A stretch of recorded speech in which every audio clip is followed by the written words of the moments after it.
బరాబర్ అడుగుదాం. కాంగ్రెస్ పార్టీ ప్రభుత్వాన్ని 2.5 సంవత్సరాల క్రితం కాంగ్రెస్ పార్టీ అధికారంలోకి వచ్చింది. కాంగ్రెస్ పార్టీ అధికారంలోకి వచ్చిన తర్వాత ఈ రాష్ట్రంలో పరిపాలన అస్తవ్యస్తమైంది.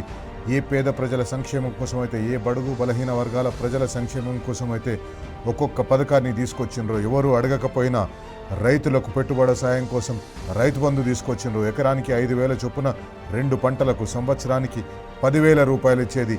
ఈరోజు మనమందరము ఆలోచించుకోవాల్సింది, బరాబర్ అడగవలసింది కాంగ్రెస్ పార్టీ ప్రభుత్వాన్ని. ఏమైంది ఆ పథకం? ఎందుకు కేసీఆర్ ఇచ్చిన రైతు పంట పెట్టుబడి సాయాన్ని ఈరోజు మీరు అమలు చేయలేకపోతున్నారు? కళ్యాణ లక్ష్మి, షాదీ ముబారక్ ఎలక్షన్ల ముందు కాంగ్రెస్ పార్టీ ఏమన్నదో మనం చూసినాం.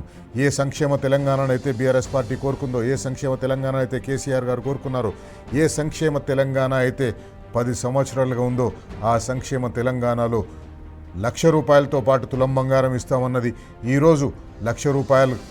ఆ తులం బంగారం పక్కన పెట్టండి, 1,00,000 రూపాయలు కూడా సాలిన ఏటా 1,00,000 జంటలకు కళ్యాణ లక్ష్మి, షాదీ ముబారక్ వచ్చే ఉంటే 2023 డిసెంబర్ తర్వాత ఆ సంఖ్య క్రమంగా తగ్గుతూ వచ్చింది.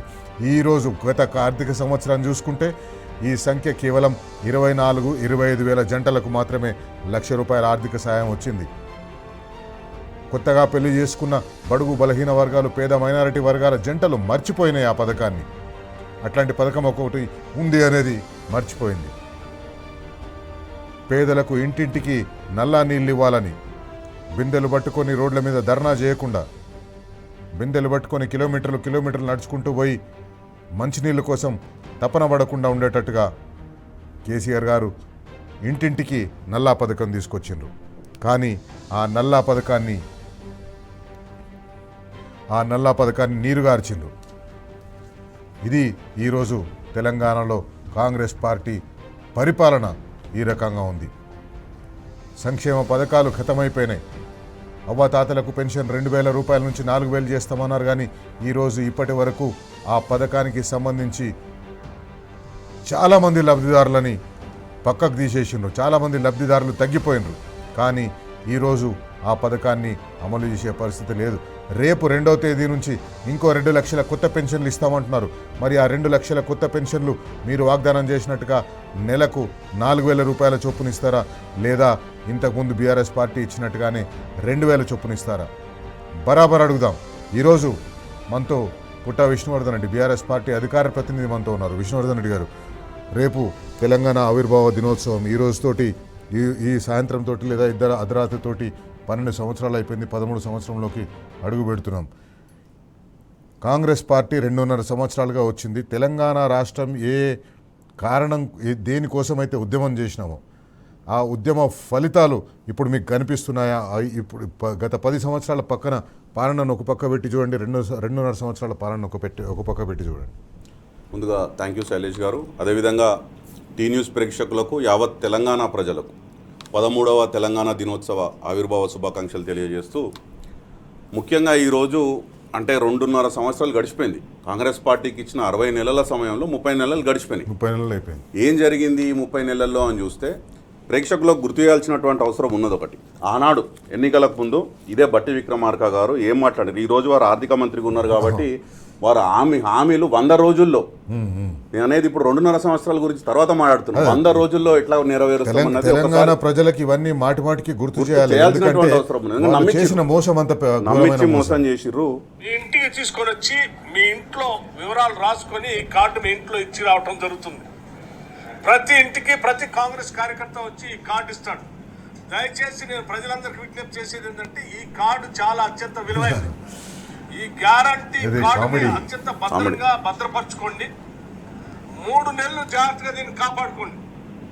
మా ప్రభుత్వం రాగానే, మీరు ఈ గ్యారంటీ కార్డు తీసుకొని రాగానే అందరికీ 100 రోజుల్లో దీన్ని అమలు చేసేటువంటి కార్యక్రమం చేయబోతా ఉన్నాం.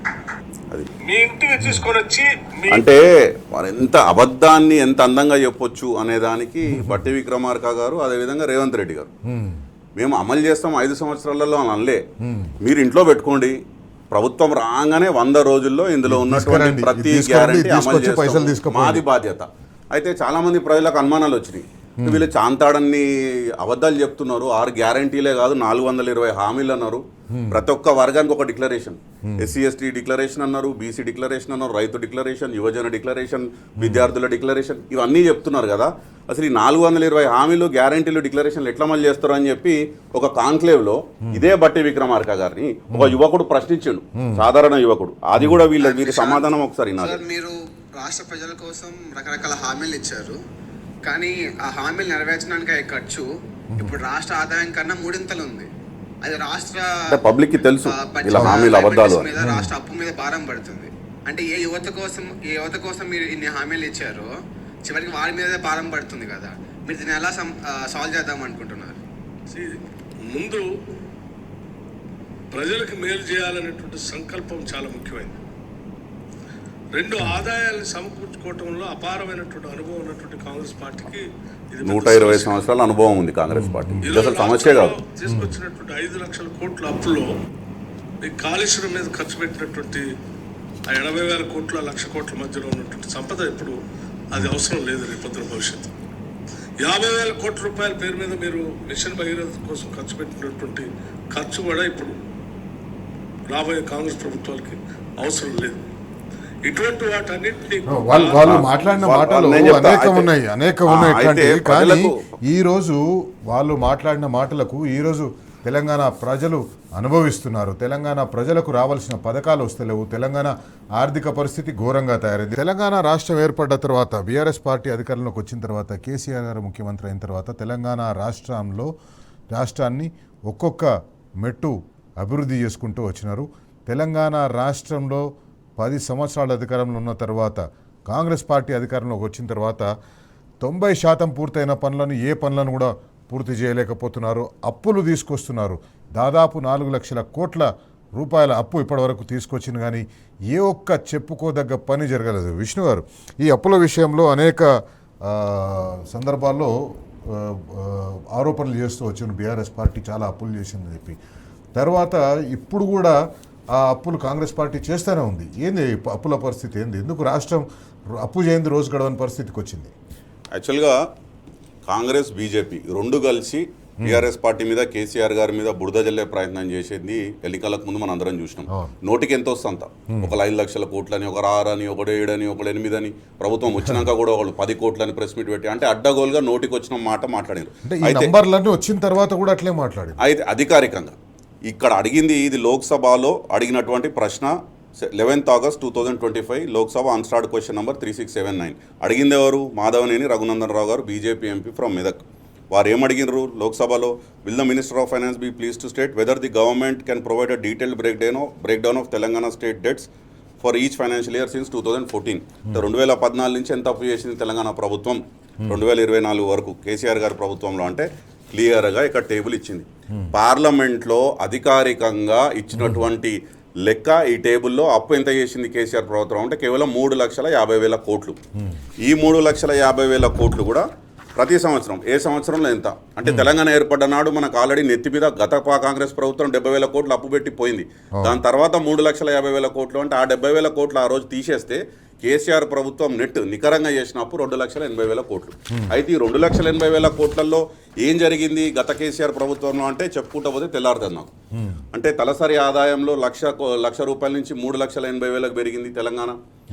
స్థూల ఉత్పత్తిలో 5 లక్షల కోట్ల నుంచి 15 లక్షల కోట్లకు పెరిగింది.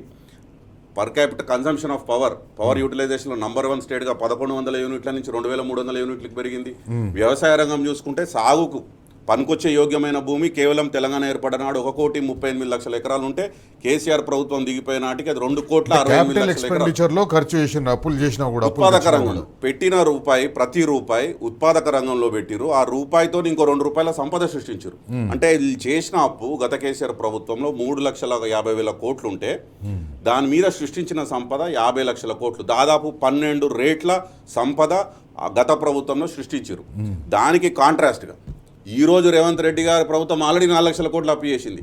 4,01,000 చిల్లర కోట్లు అంటే 2.5 సంవత్సరాలలో 4 లక్షల కోట్లు అంటే యావరేజ్ తీసుకుంటే మీకు ప్రతి సంవత్సరం 1,00,000 ఉన్నటువంటి రేవంత్ రెడ్డి ప్రభుత్వం అప్పు తీసుకుంది compare to what KCR government 2014 నుంచి 23 వరకు కేవలం 2,80,000 కోట్లు అంటే యావరేజ్ 10 సంవత్సరాలలో 2,80,000 అంటే సంవత్సరానికి 28,000 కోట్లు 28,000 కోట్లకి అంత సంపద అంత డెవలప్మెంట్ జరిగి అంత అన్ని సంక్షేమ పథకాలు జరిగితే ఈరోజు 4 లక్షల కోట్లు సంవత్సరానికి యావరేజ్గా 1,60,000 కోట్లు అప్పు తీసుకున్నటువంటి రేవంత్ రెడ్డి ప్రభుత్వం ఏం చేసింది ఇప్పటి వరకు? ఎట్లాంటి ఒక ఇటుక పెట్టిందా, ఒక ప్రాజెక్టు కట్టిందా, ఒక స్కీమ్ ఇచ్చిందా, వాళ్ళు చెప్పిన 6 గ్యారంటీలు అమలైనా? ఎక్కడా ఏది లేదు. ఎక్కడేసిన గొంగళ అక్కడే. ఇంకా వాటిలో కోత పడ్డది. ఇప్పుడు ఉదాహరణకు కళ్యాణ్ లక్ష్మి షాదీ ముబారక్ తీసుకుంటే బీఆర్ఎస్ అధికారంలో ఉన్నప్పుడు సంవత్సరానికి 1,00,000 జంటలకు అది వచ్చేది. కానీ ఇప్పుడు మొన్న 25-26 ఆర్థిక సంవత్సరంలో కాంగ్రెస్ పార్టీ వాళ్ళు ఇచ్చిన లెక్కల ప్రకారమే 24,000 నుంచి 25,000 జంటలకు మాత్రమే ఇచ్చింది. ఇచ్చింది అంటే గత ప్రభుత్వం ఏవైతే పథకాలు తీసుకొచ్చిందో వాటిని కూడా ఇంప్లిమెంట్ చేయలేని దుస్థితి ఈరోజు. మీరు కొత్తగా ఇవ్వాల్సిన అవసరం లేదు. కేసీఆర్ గారి ప్రభుత్వం చేయాల్సిందంతా చేశారు. వ్యవసాయ రంగంలో రైతు బంధు లాంటి స్కీమ్ కానివ్వండి, ఉచిత కరెంటు కానివ్వండి, రైతు బీమా కానివ్వండి, రుణమాఫీ కానీ అన్నీ చేశారు. విద్యుత్ రంగంలో కేవలం 7,000 మెగావాట్లు ఉంటే స్థాపిత విద్యుత్ కెపాసిటీ దాన్ని 26,000 మెగావాట్ల కెపాసిటీకి పెంచారు. యాదాద్రి థర్మల్ పవర్ ప్లాంట్ స్థాపించి 4,800 మెగావాట్లు, భద్రాద్రిలో 1000 మెగావాట్లు. ఇట్లా మన కళ్ళ ముందు కనబడ్డది. విద్యుత్ రంగంలో ఏం చేసినాం? సాగు రంగంలో చెప్పుకుంటూ పోతే కేవలం 38 లక్షల ఎకరాలకు కొత్తగా కేవలం కాళేశ్వరం ద్వారా కొత్త ఆయకట్టు కానీ స్థిరీకరణ కానీ జరిగింది. పాలమూరు రంగారెడ్డి 90% జరిగింది. జిల్లాకు ఒక మెడికల్ కాలేజీ కట్టిరు కేసీఆర్ గారు. ఏ ఆత్మగౌరవం కోసం అయితే తెలంగాణ ఉద్యమం జరిగిందో, ఏ ఆత్మగౌరవం నిలుపుకోవడం కోసం తెలంగాణ ఉద్యమం జరిగిందో, తెలంగాణ రాష్ట్ర ఏర్పాటు జరిగిందో, అదే ఆత్మగౌరవాన్ని 2024-23 డిసెంబర్ నుంచి కాంగ్రెస్ పార్టీ తాకట్టు పెడుతూ వచ్చింది. ఆత్మగౌరవాన్ని దెబ్బతీస్తూ వచ్చింది. తెలంగాణ అధికారిక చిహ్నం మారుస్తామని చెప్పేసి అన్నారు.